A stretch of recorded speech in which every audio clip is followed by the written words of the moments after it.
listening to Tapped In, Buncombe County's half hour to empower on WRES 100.7 FM in Asheville. Listen up and get tapped into local important resources, information, and topics. Learn more about the topics of today's show at buncombecounty.org. Okay, it's time to get tapped in.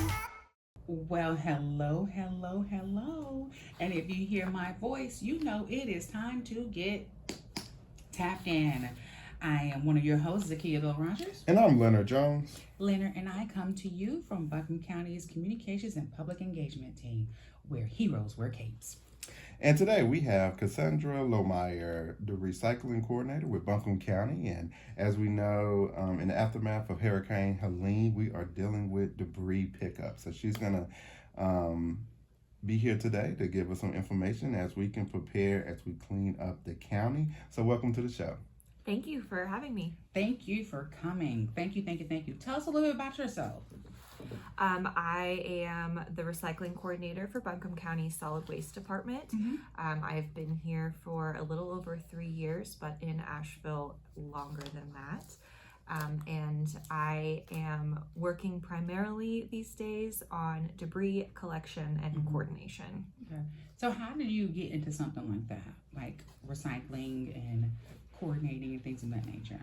I've always known that I wanted to go into something environmentally related ever since taking high school environmental science. And I got a degree in water resources management and geology, and kind of just happened to fall into the solid waste industry. It's a really important industry. People don't think about it. But they should. It's a really critical piece of infrastructure to communities and also environmentally. And I'm here to tell the world how much it matters. Yes, thank you so much. That is, we never know how important it is until it's important. So we're here to talk about debris. What is debris, and are there different types?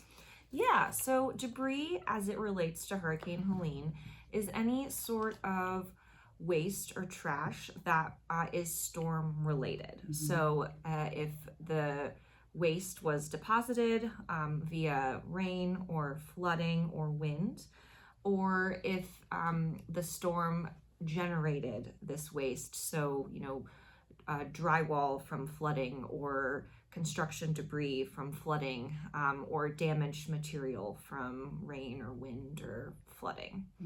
So anything storm related. Okay, so debris only comes with a storm label. Correct. Okay. This is not for regular yard waste, shrubs, trimming your shrubs or flowers. This is directly storm related. Because I think sometimes people may say, oh, debris, and then they say, well, I'm throwing this out. I have this stuff in my house. I'll just take it out with me. Yes, it's distinctly different than household trash. Okay. And there are 6 main categories for storm debris. First is large appliances. So refrigerators, washers, dryers, air conditioners, stoves, water heaters, dishwashers. These are the types of materials within the large appliances category. And we really would like, when you are placing them at the curb for pickup, for debris pickup, if the doors are sealed and secured for these large appliances. Yeah. The second category is construction debris. So these are building materials, drywall, lumber, carpet, furniture, plumbing. Basically, household construction items or commercial construction items that were damaged in the flood. The third category is vegetative debris. I know we all have lots of this. Yeah. Tree branches, leaves, logs, plants. And this is distinctly different from regular vegetative debris. This debris doesn't need to be cut or sized down for pickup. So large stumps and large logs, tree trunks will all be picked up. The owner does not need to break down the vegetative debris further. Okay. The next category is hazardous waste. So this is oil, batteries, pesticides, paint, cleaning supplies. It's important to note that these hazardous waste items had to directly been generated from the storm, not just randomly, under your sink. You want to clean out your household cleaners.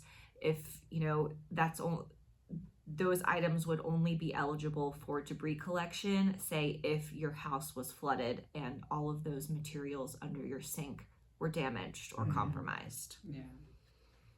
The next category is electronics. So, televisions, computers, stereos, phones, DVD players, that kind of thing. And then the last category is mud and soil.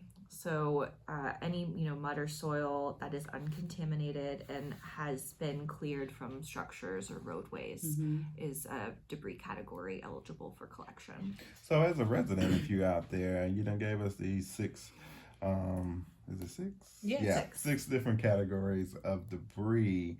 What is their process? Because from the images that you can see, especially if your house was drastically impacted by flooding, it's just a pile. So is there anything as residents that may not be in the midst of like a total flood hit every part of your house, but your basement flooded? Do I need to be sorting this, like, so I don't just make one big debris pile in front of my house, or do I need to sort it in some kind of form or fashion? Correct. Yes, we are asking residents to sort their debris into one of each of these six categories at the curb, or within the right of way. So we currently have 42 trucks around unincorporated Buncombe County collecting debris from public right of ways. And so if you live along a publicly maintained road, you can place your debris within 15 feet of that road, and the debris collector vehicles will come and collect this debris free of charge. Okay. So I know you had mentioned, I think around vegetation, you had mentioned something around tree trunks. Personally for myself, I had like a pine fall, very tall pine. So they did cut it up. We paid someone to come cut it in like more manageable sections because it's larger than the house. But the tree trunk and the root bed is still there. Is that something, as you mentioned, that's eligible to be picked up? It depends on where it's located? It probably has to be pulled up first. If it was pulled up, maybe unrooted. Well, the tree's toppled over. Yeah. Right. So I think we're talking about debris located on private property. Okay. And that is still eligible for collection. We go through a different process. That process has not yet begun. We are still designing that collection process because with private property, a right of entry signature needs to be obtained from the property owner before anyone enters the property. Yeah. So eligible debris will be collected from private property. We just have to incorporate this extra step. That extra step. But cutting up the tree that fell to more of a manageable, it was blocking my neighbor's front of their house. It was in a road, but it was blocking their house. But just having it cut up is the best process to kind of, while we're waiting for it to be picked up. Sure. Yes. And managed in some type of way. So one of my concerns is like with those trees and things like, and this is off the question list. What little critters are going to start moving into those piles? Because we know that this is a long-term recovery. This is not going to be over in a year. It's not going to be over, not even probably 2 years. This is going to be a while because this is a lot of debris. So how do we manage like little critters, or is it something we should come back with some more information? But how do we manage those little critters coming in and making that space a home? I think that, if you have 1 or 2 trees down on your property, I wouldn't worry too much about it.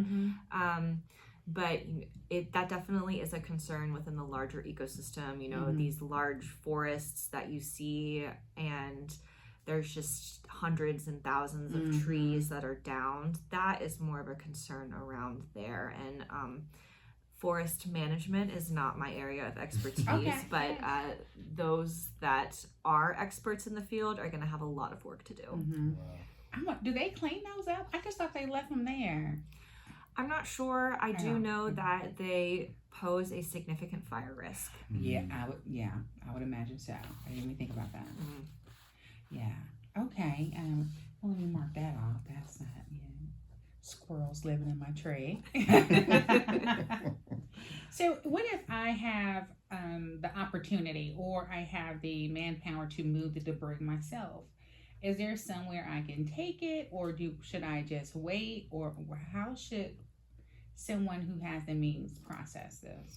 So we know that folks are really eager to move the debris off of their properties, away from site. They want to move on physically and mentally.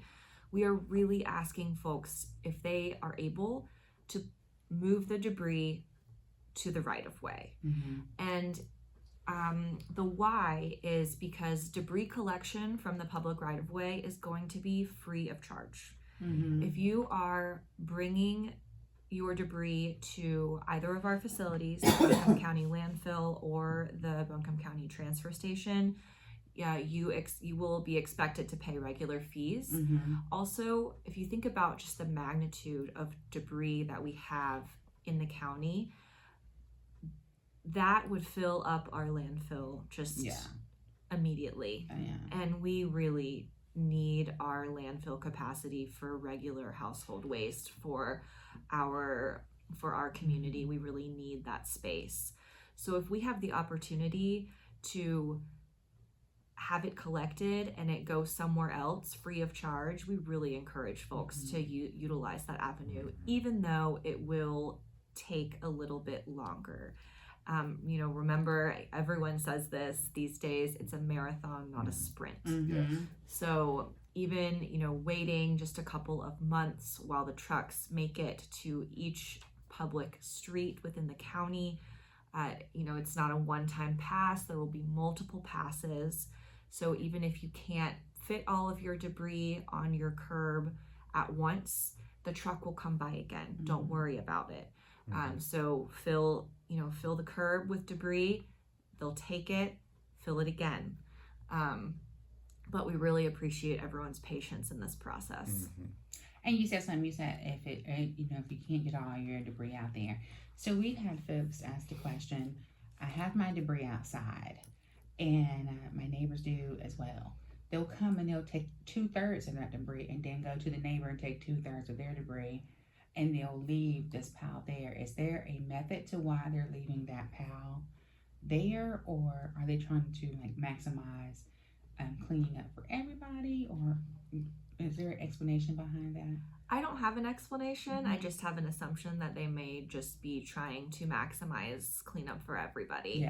These trucks are very big, and they can fit a lot of debris in them at once. However, there's a lot of debris out there. So personally, I would like 2/3 of all of the debris on my street collected, compared to just all the debris in front of my house gone. And today we were in a meeting, and someone said that there is so much debris in Asheville, that in Buncombe County and surrounding areas, that it could fill the what is that stadium? The Panther Stadium. Bank of America Panther Stadium. Bank of America Panther Station in Charlotte, from football field to lights, 11.5 times. I believe it. And me wrapping my brain about it and not around it, and I've seen this I've seen this stadium, and going, that's a lot of debris, and so I'm like, oh, okay, it's gonna take a long time, because even with full capacity of people in there, you still have tons of open space.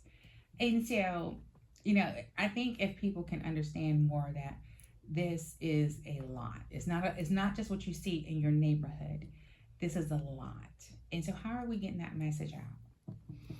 Well, it is estimated that, I like your visual better, but the hard data is that in the right of ways alone, there is about 1 million cubic yards of debris to be collected. And about 800,000 cubic yards of that is vegetative, 200,000 is construction and demolition debris.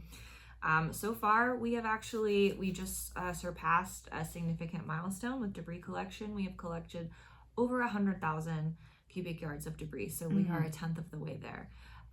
We have really ramped up collection in the past couple of weeks, so we are collecting significantly more debris per day. I think it's around 12 to 15,000 cubic yards per day. Wow. So if you do that math, we will, make significant progress, and we may reach that 1 million cubic yard goal in the next couple of months. And that is just for the right-of-way debris alone. That does not include waterways. That does not include private property debris.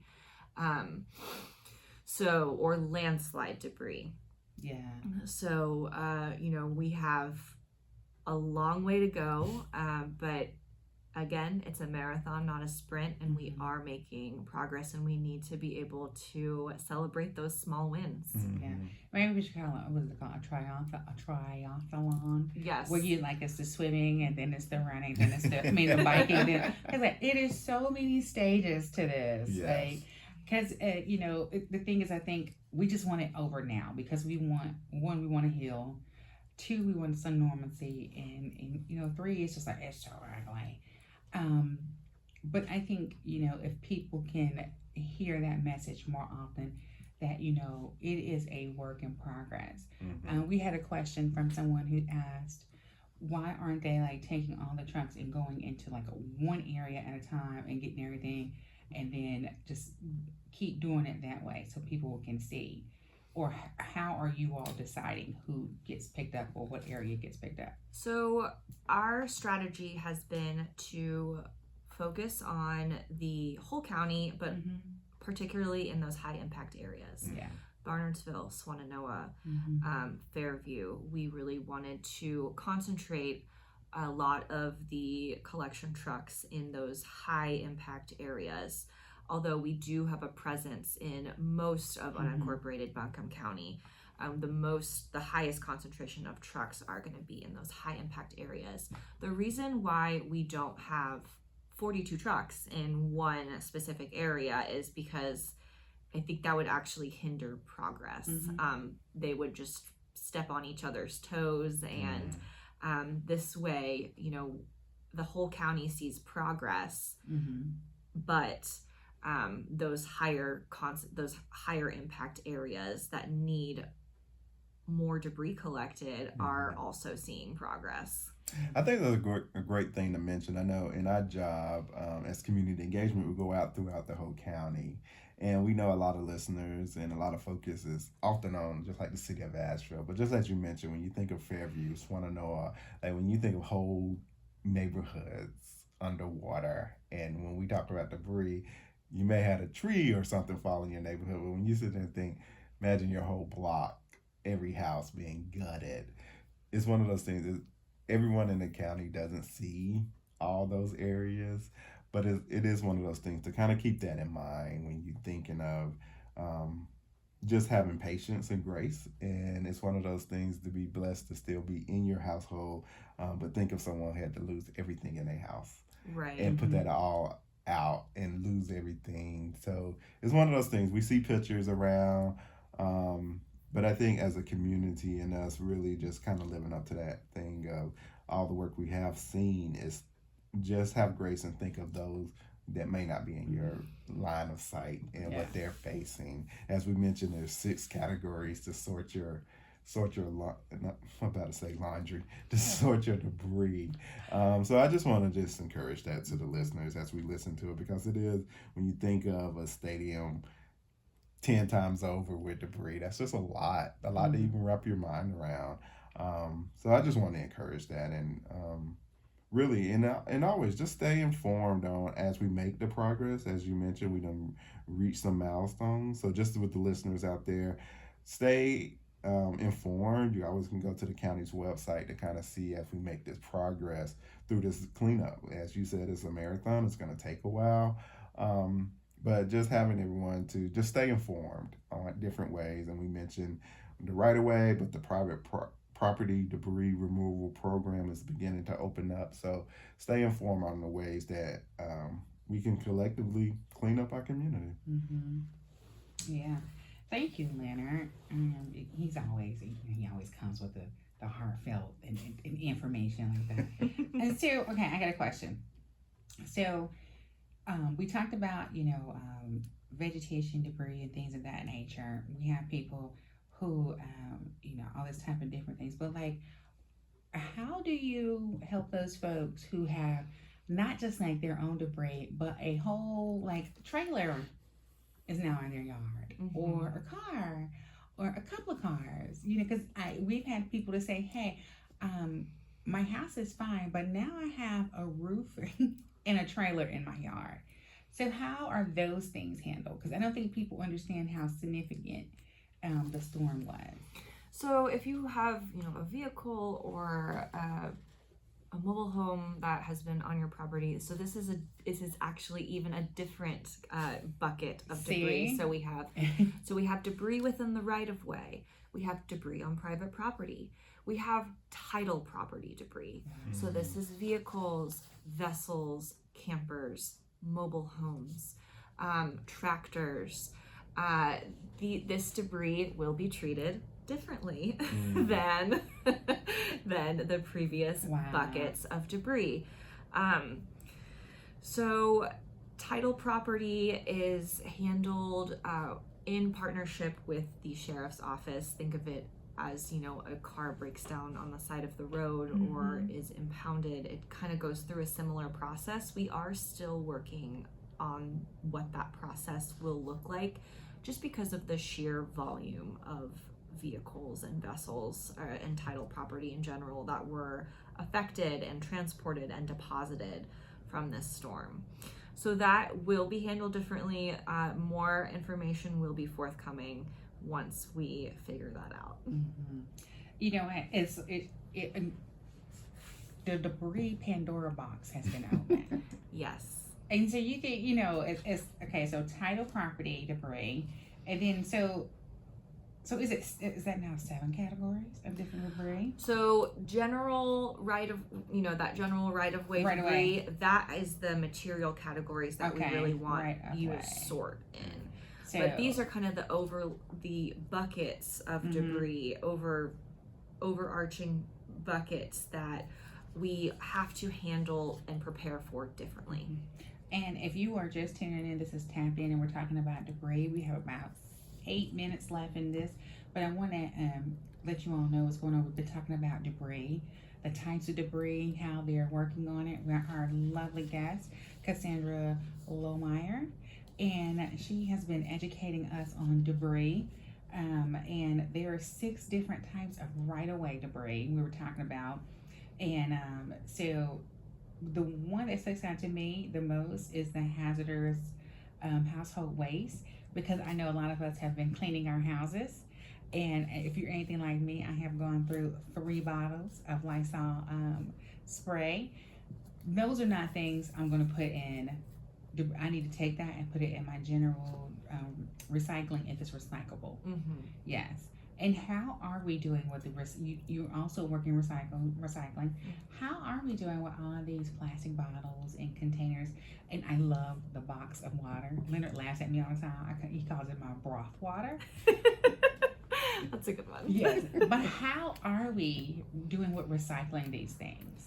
So, we have infrastructure for plastics recycling, for especially plastic water bottle recycling that goes directly in your curbside cart.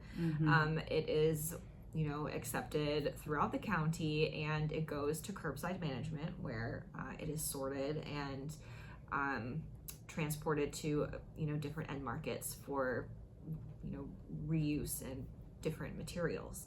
So we are doing well on recycling, especially because it's difficult for plastic water bottles to kind of be contaminated. You're just drinking water out of them, and then putting them in the recycling. So, we have established infrastructure. Our recycling facility was only offline for about 6 days after the storm, and they've been able to successfully, recover and process recyclables throughout, or from throughout our community. Wow. Any questions, Leonard? I don't have no questions. I know we're kind of wrapping up. We done talked a lot about the right of way. I just want to also bring, and we kind of touched on this a little bit, that the private property debris removal program will be opening up a little later this month with the contract that the county has started with a consultant. And so that we just want to let you know that this program will provide speedy recovery for removal of debris by Hurricane Helene that's still on private property. So please stay informed about that. It also deals with structural demolition program. And so this program will also demolish unsafe structures that were severely damaged by Hurricane Helene and are located on private property. So please keep your eyes open and stay informed with Buncombe County around this private property debris removal. Then also, you will have to apply for this. The steps that you go. So it's both residential and certain commercial properties can sign up. Each property will be reviewed for eligibility on a case-by-case basis. So the county team will review each application closely and work with property owners to obtain information about the ownership and damages. And the county cannot guarantee that if you sign up, your property will be approved, but we still strongly encourage residents to apply. And then if you're a renter, please make sure that you are in contact with your landlord, because only the legal owner or owners can submit a property for this program. And so stay in contact with your landlord about that and please make them aware that if you do have this type of debris on your property and this private property, that you in communication with them and inform them of this program. And just like I said, it's for debris removal as well as demolition. And again, this program will open later this month. A website portal will be open as well as a hotline, and residents will also be able to visit one of the several debris removal application centers to apply in person. So that is something that is coming down the pipe. We want to make sure that our residents be aware of the resources out there. And as always, you always can go to buncombecounty.org to stay up to date on this. So if you're not moving it to the right of way and you have things that's on your private property that still need to be removed, keep in mind there is a program that's about to be opened up, and we just want the community to know about that. All right. Thank you, Professor Jones. Cassandra, is there anything you want to leave our community with? I think that was a really good summary that you just provided. I know, everyone is really itching to get back to a sense of normalcy, and I just want to thank the community for their patience. We are working so hard to get this debris out and collected. As you can hear through this radio segment, it is an extremely complicated process. And we just really appreciate everyone's patience while we work through this and design and implement these collection programs that are going to be most efficient and most beneficial to the community. So, we are working towards it, and we just, appreciate the community so much in these times and for all of the support that y'all give us. And to our community, thank you so much for listening to us. And we always try to bring you and keep you updated of what's going on. Our next program, we will be talking to reappraisal and the process with that and about taxes. So we want you all to please tune in that day as well. But with that being said, we have a lot of debris in our community. And I know it may be an eyesore and all of those things, but everything in life is here to teach us a process. All of it is a process. Instead of our communities are losing weight, they're losing waste. And no, you may not see the first 5 pounds, and in this case, first 5 tons. But after a couple of months, you will start seeing the difference. And so my thing is, like we've always said, it's a marathon, not a sprint. It is a process.